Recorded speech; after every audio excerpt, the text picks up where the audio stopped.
Yes, people, welcome back to Albert J TV for a very early morning match review. Earliest I've done so far. Arsenal 4, Crystal Palace 1. Before we get into it, let's smash the intro. Footballing community, you should know what to do by now. Like, share, and subscribe. Welcome back to Albert J TV.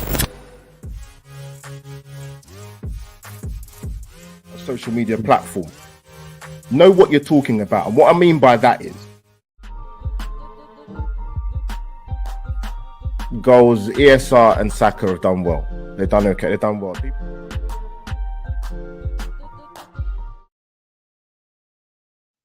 Good morning, Arsenal community. Welcome back to Albert J TV for another match review. Earliest content I've ever done on my YouTube channel, actually, 9 o'clock. But sometimes you've got a little bit more flexible, and I've got working a little bit. So I think this is something I might have to start doing a little bit more. But good morning, people. Happy Monday. And I don't think I'd usually be saying that of a weekday, because people have work and they're like miserable Monday and Blue Monday and miserable. It's not miserable as an Arsenal fan. It's fantastic at the moment. People in obligatories, obliterate the like button and subscribe to Albert J TV. This is going across Facebook, Twitter, and obviously YouTube. So like, share, and retweet, people. It'd be much appreciated. Listen, Arsenal 4, Crystal Palace 1. I was there yesterday. Palace sacked their manager in Patrick Vieira. Timing in football sometimes is everything. And yeah, listen, I'm not saying they would have gone there and won if Vieira was still in charge, but yeah, for me it was a crazy thing to do coming into that game. But listen, let's break it down immediately. Let me go to the chat quickly. Yes, Boogie, my Australian brother, man. Scott, remind me, 11 hours ahead, right? I'm sure it is. I always get it mixed up, but yeah, man. Love to Scotty Boogie in Australia, man. Listen, the link up will happen one day, man. Listen, if I win the lottery, Scott, in the next 3 months, man, or 2 months, get you over to England, man, because it could be a serious party come the end of the season. Touch wood, like I said, we've got 10 cup finals to go, man. People keep telling me. But big up to Scott Boogie, man. Yeah, man. Listen, it was we had the disappointment of Thursday night going out against Sporting Lisbon. And a lot of talk has been obviously after the game when we lost that. Is it a blessing in disguise? I'm going to address that first before I sort of get into the game, because I thought about it a little bit, and I get the sentiment behind it. I do get it. However, I'm quite surprised in regards to some Arsenal fans who are very, very dismissive of Europe. Very dismissive. People might say, well, actually, our European record isn't that great. I know. I complain about it all the time. 2 European trophies in our history. It's not good enough. We lost 4 finals over from 95 onwards to me leaving this podcast now. Or doing this podcast now, sorry. And it bothers me. It does bother me, because I've seen the likes of United, Liverpool, and Chelsea over a 25-year period get multiple European trophies, whether that's Champions League or Europa League. And as an Arsenal fan, me personally, I'm going to speak for myself when I say this, I want a bit more of that. Like I said, I was lucky enough to be alive when we won an European trophy in 94, when Super Kevin Campbell was playing, and Adams and you know, Merson and these guys. And it's a long time, man. And yeah, it was, for me, I know people talk about our squad depth a lot and whether we could have done both. I generally believe we could have done both, because I think I get it. City have got a quite a heavy squad in terms of quality and depth, but they're fighting on 3 fronts in terms of the league, the FA Cup, and obviously now the Champions League. But you know, with football, you can't help injuries. People need to understand that, like, it happens. Unfortunately, we've got a couple at the moment that we do need them. But yeah, I think if Arsenal go and get this league title done, right, it's not because of going out of Europe we'll get it done. We'll get it done because we've got the 3rd best defensive record in the league. We'll get it done because we've got 12 clean sheets this season. We'll get it done because Arsenal have been the first team in English football history in the London derbies to win. I think they've won 9 9 London derbies out of 10 and 1 draw. We dropped points against Brentford. 135 years. We'll win the league because we've got 53 goal contributions between Martinelli, Saka, and Ødegaard. That's why we'll win the league, not because we've gone out of Europe. And for me, I truly, truly believe that. But let's get into the game. Yeah, listen, Palace, wretched form, absolutely wretched. I heard some of the stats. 2 wins in 22 away from home, I believe. No win in 2023. Before yesterday, 9 goals scored away from home. 9. And for some of the players that are at that club for Crystal Palace, they should be doing a lot better than that. So I'm not saying overly confident, but I was confident we go there and we go and win. I actually thought we'd keep a clean sheet, even though at the Emirates we've only had 3 at home this season, which is not good enough. Everton, Nottingham Forest, and Newcastle.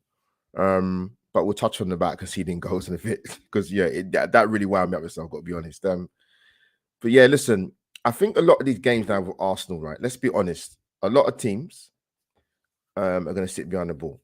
They're going to be happy to let Arsenal have possession because to try and go toe to toe with Arsenal in terms of a possession-based game, I don't think there's too many teams that can do it. I think there's only one, the City. Any other teams, no. They're going to let us have the ball. They're going to have 2 banks of 4. They're going to try and squeeze our wingers and make it tight, and then they're going to double up as they have done for Saka the whole of the season. And I do the same with Martinelli as well. So it's going to be it's tough because you have that balancing act. And I've been in the stadium like where I see Arsenal fans losing their minds. I'm like, you have to understand something, right? Teams are fighting for their lives, or they're going for European football. They're not going to come to the Emirates, right? Or when we go away in certain games and open up and let us just pick them off. They're not going to do that. So Arsenal, they had to be patient, obviously. We had a bit of a moment in the first half where Zaha's gone through and he's hit the post. If you actually watch the replay, and I didn't notice at the time because I watched the highlights when I got back yesterday. Aaron Ramsdale's got a slight touch on that. But before it actually hits him on the back of the head or the back and then goes behind the goal. But he actually got a slight touch on that, which was actually a fantastic save.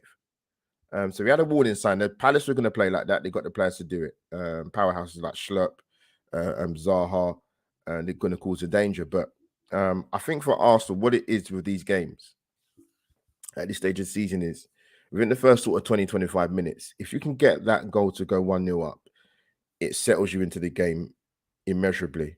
And it just calms the atmosphere down in the crowd, and we've got the goal to go ahead. And listen, we did that on 28 minutes. And to be fair, you know what? It is a really good goal. And what doesn't get enough credit, I don't think, for the goal we scored to go 1-0 up was teams are very good at counter-pressing Arsenal, as you saw the other night against Sporting Lisbon. But also, it's very important when you don't have the ball to win it back quickly. And we did that. And the person that won it back quickly, Ben White, who we're going to talk about a little bit later.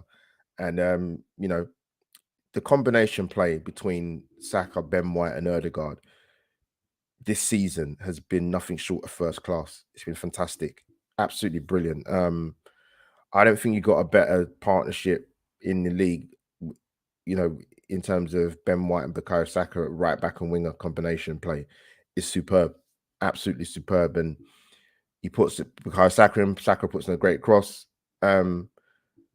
Good touch from Martinelli, works the space, and a fantastic goal. And absolutely buzzing for him. His 13th goal of the Premier League season. 13 is, I think he's got 6. Is he got 6 in 6 now in the Premier League? Martinelli, I think I got that right. Great finish, by the way. The one place the one place that you're going to beat the goalkeeper, he's put it there. And great for his confidence, particularly after Thursday night, because he was pretty distraught after that, understandably, missing the crucial penalty. But to come back and score, he's in a good run of form in terms of goals. Let's be fair. Had a bit of a blip where he hadn't scored in 8. He's come back, like I said, 6 in 6 Premier League, and I think is it 6 in the last 7? I think it is. So again, massive to get that goal. We deserved it. We had to be very patient, which we have done for many a game this season with this back end run into the Premier League season. So that settled us down, and we controlled it more. And one of the key things in that first half, key things, man, is we got the goal before half time. We got the goal before half time. And this kid, man, exceptional. Only player in the league to hit double figures for goals and assists. He's got 12 Premier League goals and 10 assists. Absolutely unbelievable, this guy. And again, we talk about combination playing this team and relationships and partnerships, and him and Ben White and Bukayo Saka is second class. And great little through ball by Ben White, actually. He did it quite a few times yesterday, but Saka's cutting on that fantastic left foot of his and put it in the bottom corner. And to get that to go 2-0 a couple of minutes before half time makes that team talk a little bit more sweet. And then it comes down to, can Arsenal score more?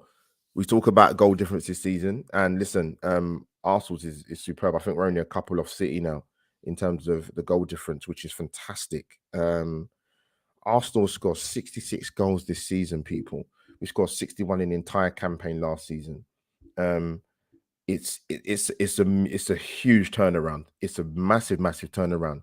But Bukayo Saka, this guy's level was incredible. And the guys you might have seen last night, I was watching Match of the Day too, and they was talking to Bukayo Saka, Jason Mohammed, Danny Gabidon, and Martin Keown. And Bukayo Saka is just he's just amazing. And I had to do a little video, just the way he talks, and he's probably got one of the most likable footballers, having video chat conversations with Kim Kardashian. I still can't get over that. I mean, yeah, it's madness, mate. It's a complete madness. But yeah, his levels, Bukayo Saka, in the last 2 years, domestically and internationally, has been on a different level, and he's done it at a world stage as well. And I think for me, particularly with rival fans, they cut all the BS and the ego and sticking your chest out. Just own it. Just admit how good this guy is. You don't have to do it, but what there's no harm. You're not going to get a deduction from your pay at work by admitting that you're a rival fan and you think he's a world-class player. Because at the moment he is, and he's proven that on domestically and internationally. Absolutely superb, man. Let me go to chat quickly because I see Scott put something in again. Shout out to Kieran Tierney, he was phenomenal when he came on, despite not playing much recently. Yeah, we'll touch on that, mate. He came on and he done his thing. He gives us a different variety. Tierney, he gives us that width and gives the likes of a Martinelli to roam into more of a free role, or to not have many eyes on him when you got the fullback gun on the outside. So yeah, he come on, he done really, really well, Kieran Tierney, man, to be fair to him. But yeah, going 2-0 up before half time, key, man, against a team that do not score goals, can't win games of football. Their confidence is going to be shot. And we came out and we kind of controlled it, really. Like we did in the first half. It was we applied a little bit more pressure, working the overloads. Like I said, the combination play in particular with Odegaard, Ben White, and Saka. And I have to give a shout out to Leandro Trossard, man. Since he's come here, he's been absolutely fantastic. And it does beg a belief for me with him, right, when we signed him. And I see some Arsenal fans, keyword some, just having a kind of not a meltdown, but just questioning the signing. I'm like, are you guys crazy? This guy's a top player, man. Like, he's in the peak of his career. You've seen him play in this league. What is there to be? What is the reticence about?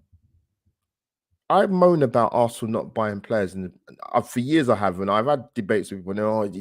They want the superstar names, and I mentioned this stat before, and I heard it. It's a great stat a few weeks ago when, in terms of Arteta bringing in Premier League players since he's been there, he's brought 8 players in. That's as many as we've done in the last 11 years. That's not a coincidence why Arsenal are doing well. They're a more settled side with players that have experience and already played in the Premier League. And Trossard is one of those players, and he's a very, very intelligent footballer.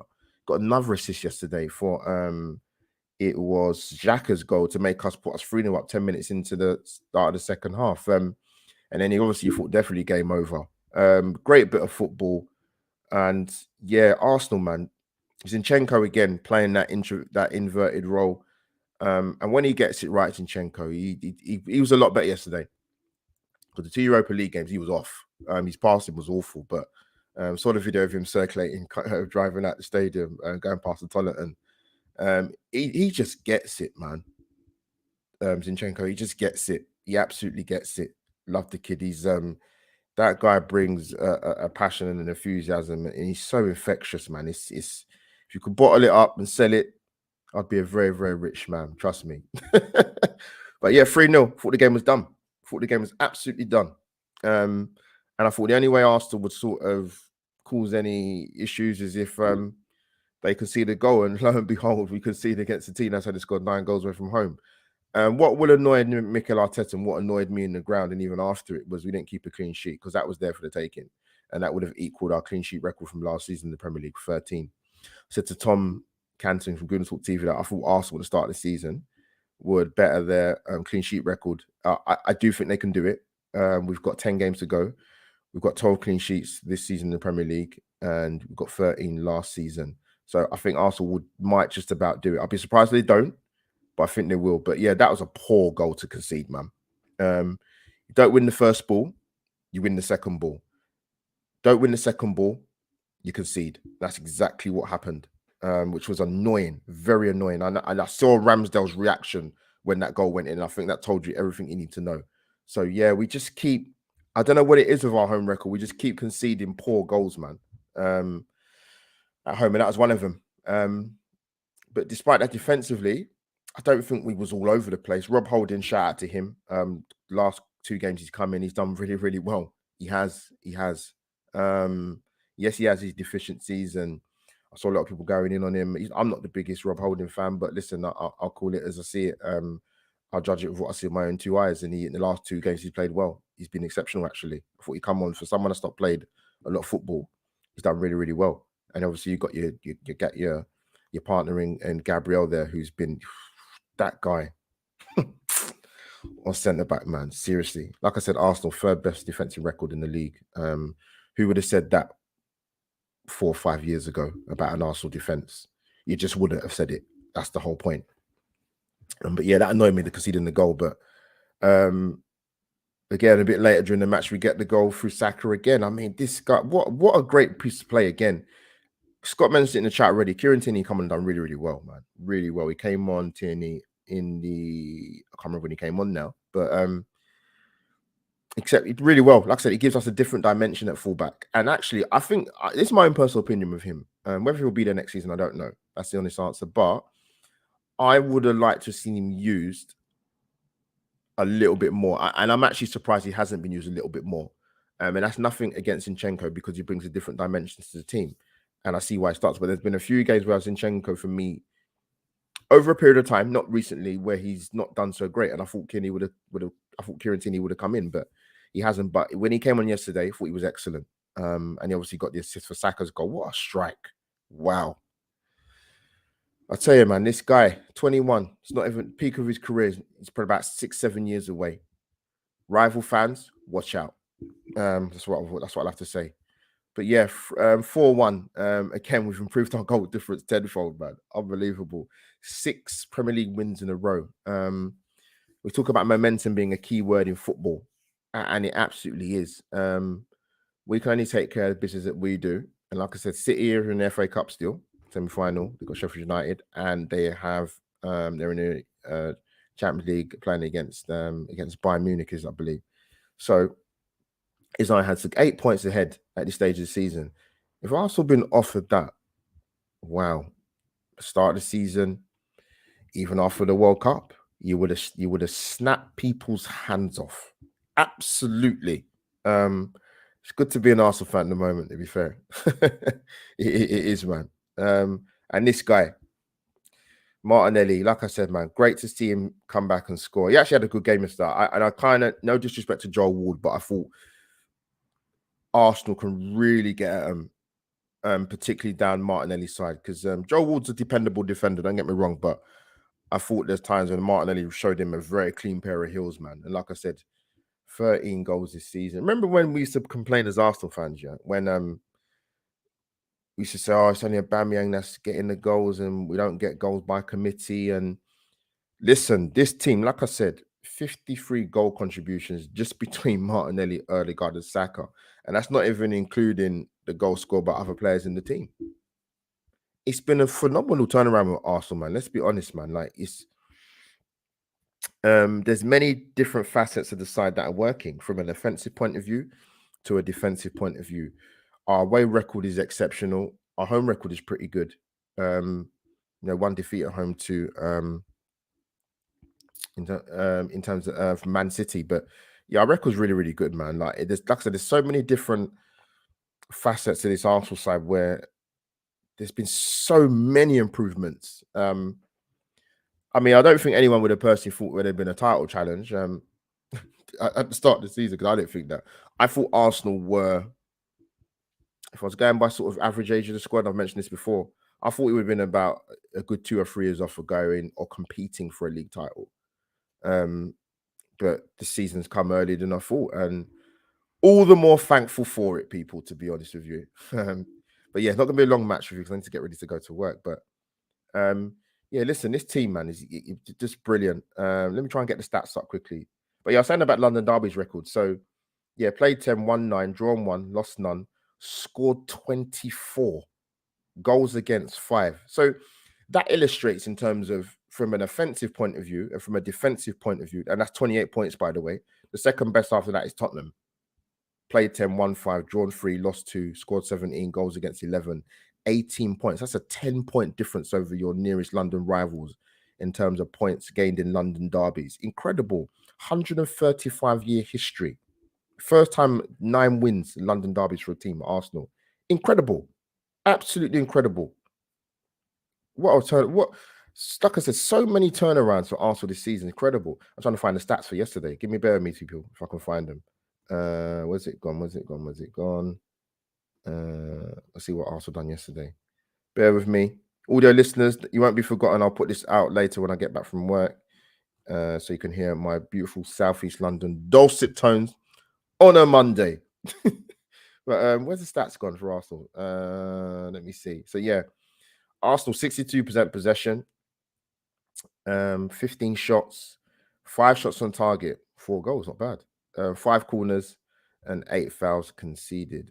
Palace had 9 shots. They didn't feel like that, to be honest with you. But yeah, listen, as I said yesterday to a couple of people when I was talking to them after the game, goals win matches, defenses win league titles. And I think Arsenal at the moment have found that balance between both. And it's an absolute pleasure to see.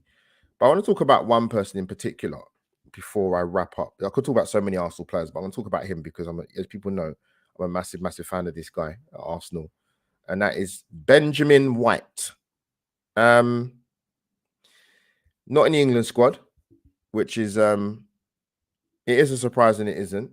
It isn't a surprise because of the manager England have, who makes some very, very interesting decisions in terms of England squads. But listen, he doesn't go and play for England.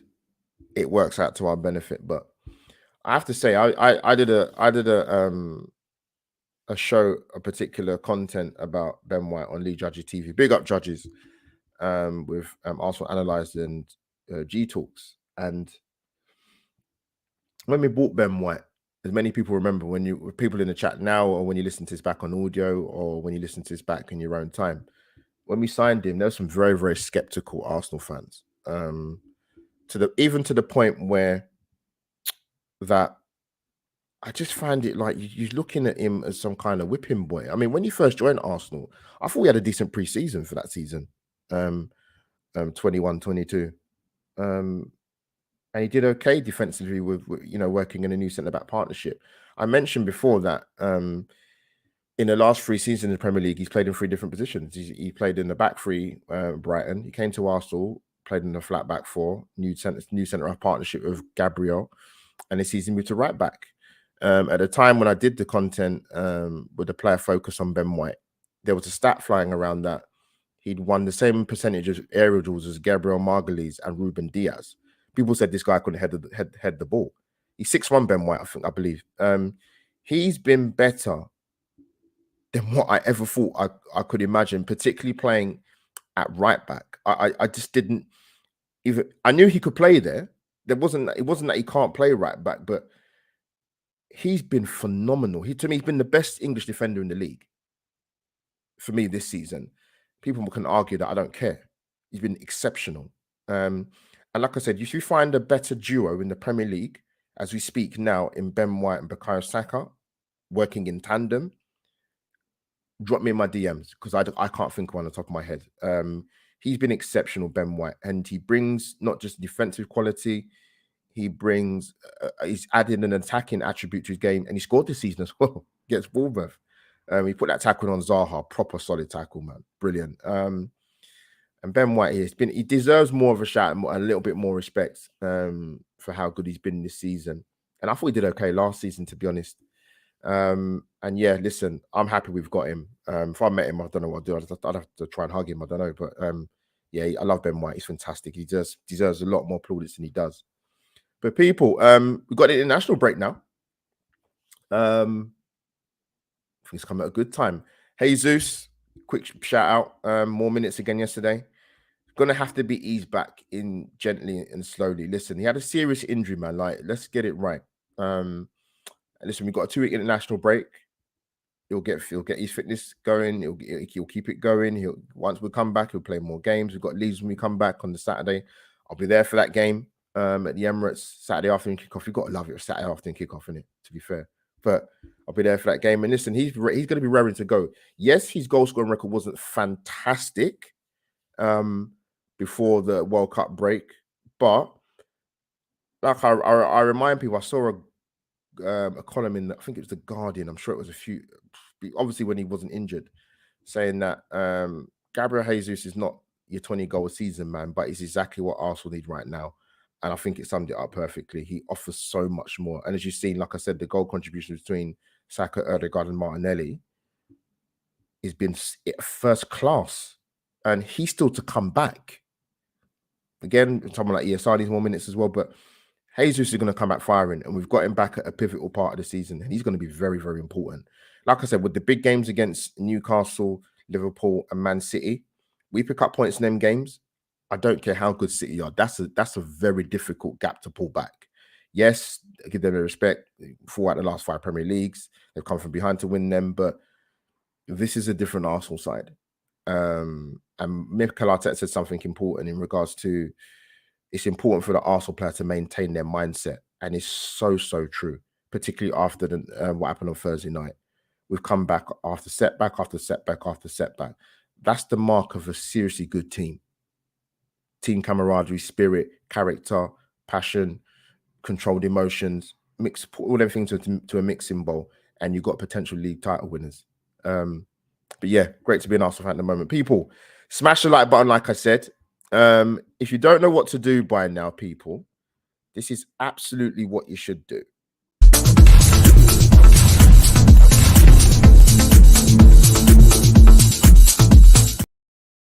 And there you have it, people. Like, share, and subscribe. All the listeners, bit of funky music to subscribe to Albert JTV, as I usually like to say. Like I said, drop a retweet on Twitter, like on YouTube, and like on also Facebook. Even if you don't do it now, do it a little bit later. So yeah, people, match review. Oh, player of the match. It's 2. I'm stuck between 2, you know. Saka or Rob Holding, because Rob Holding's done really well last 2 games, man. I'm gonna give it to Saka. Just again, faultless.